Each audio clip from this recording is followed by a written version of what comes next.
Have you ever felt like there's something more to life? A deeper meaning just beneath the surface, waiting to be discovered? If so, you might be on the path of spiritual awakening.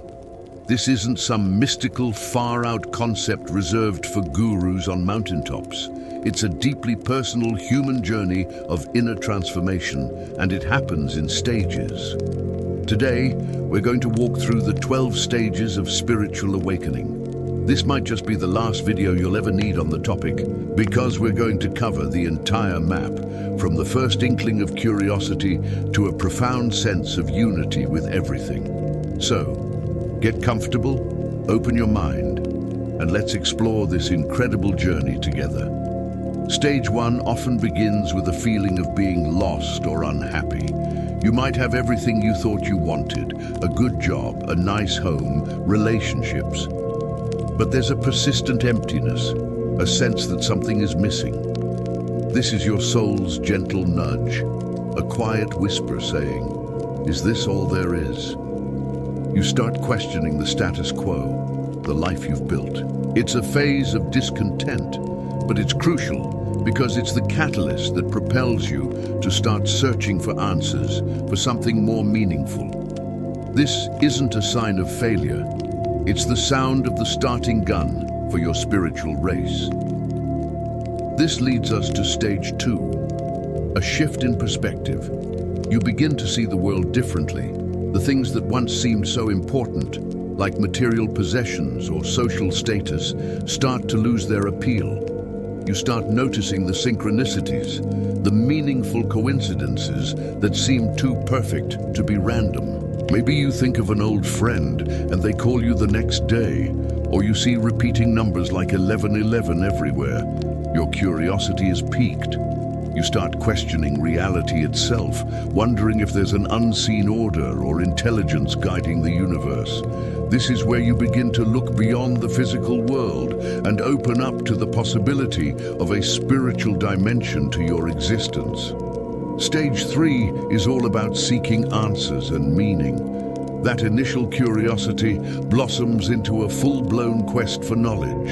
You become a spiritual sponge, soaking up information from every direction. You might find yourself devouring books on philosophy, spirituality, and ancient wisdom. You could be binge-watching documentaries, listening to podcasts, or attending workshops. You're exploring different paths, maybe meditation, yoga, astrology, or tarot, trying to find the language that speaks to your soul. This is an exciting, expansive phase where your mind is blown open by new ideas and concepts that resonate deeply within you. You feel like you're finally finding pieces to a puzzle you didn't even know you were solving. Then comes stage 4, a period of resistance and emotional upheaval. As you uncover these new truths, they start to clash with your old beliefs and the life you've been living. This can be incredibly unsettling. You might feel a sense of disillusionment with your old life, your job, or even some of your relationships. This friction creates what's often called the dark night of the soul. It's a period of intense emotional cleansing. Old wounds, fears, and traumas come to the surface to be healed. It can feel lonely and painful, like you're shedding an old skin. It's tempting to turn back, but this is a necessary purification. It's your soul clearing out the clutter to make space for your true self to emerge. Remember, if you're going through this, you are not alone, and it's a sign of profound progress. After the storm, stage 5 brings glimpses of the other side. You start to experience moments of intense peace, clarity, and connection. These are tastes of enlightenment. Maybe during a meditation, you feel a profound sense of oneness with everything, or you have a sudden, deep insight that changes your entire perspective. These experiences are powerful and reaffirming. They are the light at the end of the tunnel, showing you that the difficult inner work is paying off. These moments give you the strength and motivation to continue on your path, because you've now had a direct experience of the spiritual reality you were once only reading about. This naturally flows into stage 6, testing and learning. You've had these amazing spiritual experiences. but now you have to learn how to integrate them into your daily life.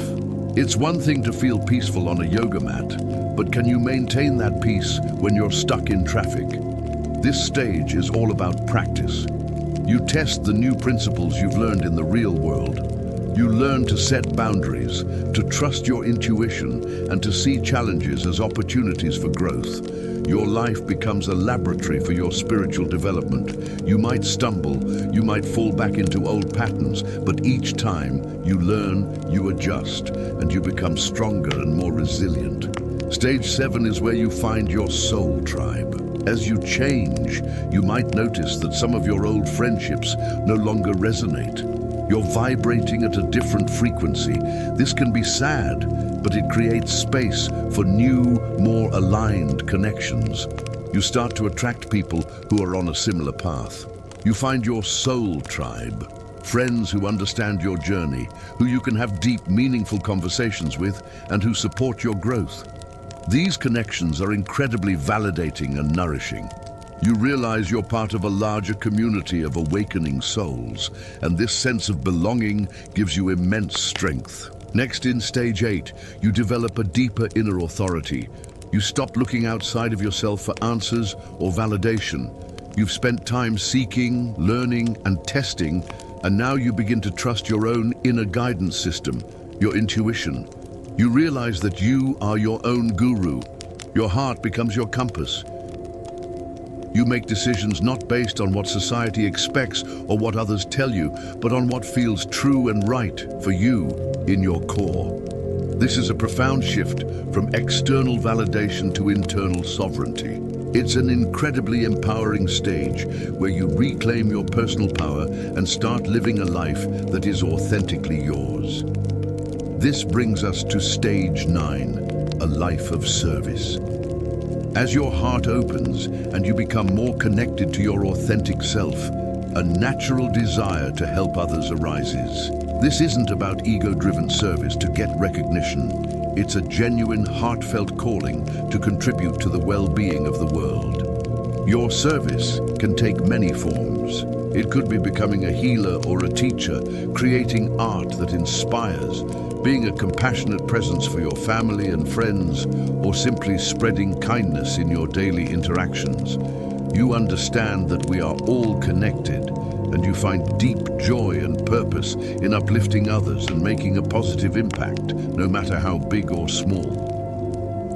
In stage 10, you achieve a state of unconditional love and fearlessness. Through your journey, you have healed your wounds, faced your shadows, and connected with your true self. This allows you to live from a place of love, not fear. You have a deep acceptance of yourself, flaws and all, and this extends to others.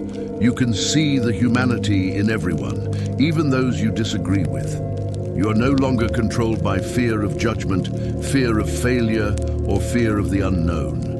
You live with an open heart, trusting in the flow of life and knowing that you are eternally supported by the universe. Stage 11 is the embodiment of your divine self. At this point, there is no separation between your spiritual life and your daily life. They are one and the same. You don't just do spirituality, you are it. Your actions, words, and thoughts are naturally aligned with your highest truth. You live in a state of grace, flow, and synchronicity. You are a conscious co-creator with the universe, manifesting a life of joy, purpose, and abundance with ease. You are a walking, talking expression of divine love and wisdom, and your very presence has a healing and uplifting effect on the world around you. Finally, we arrive at stage 12, unity consciousness. This is the culmination of the journey, a state often described as enlightenment or oneness. The sense of a separate me dissolves, and you experience a profound unity with all of creation. You realize that you are not a drop in the ocean, you are the entire ocean in a drop. There is no other. There is only one consciousness experiencing itself through countless forms. This isn't just an intellectual concept, it's a living, breathing reality. you experience a state of boundless peace, joy, and freedom that is beyond words. This is the return home. And there you have it, the 12 stages of the incredible journey of spiritual awakening. Remember, this isn't a linear process. You might move back and forth between stages or experience several at once. Be patient and compassionate with yourself wherever you are on the path. Every step is a part of the beautiful, messy, and ultimately rewarding process of becoming who you truly are. Thank you so much for sharing this time with me today. If this video resonated with you, please give it a thumbs up and subscribe for more deep dives into the journey of the soul. I'd love to hear in the comments which stage you feel you're in right now. Until next time, be well.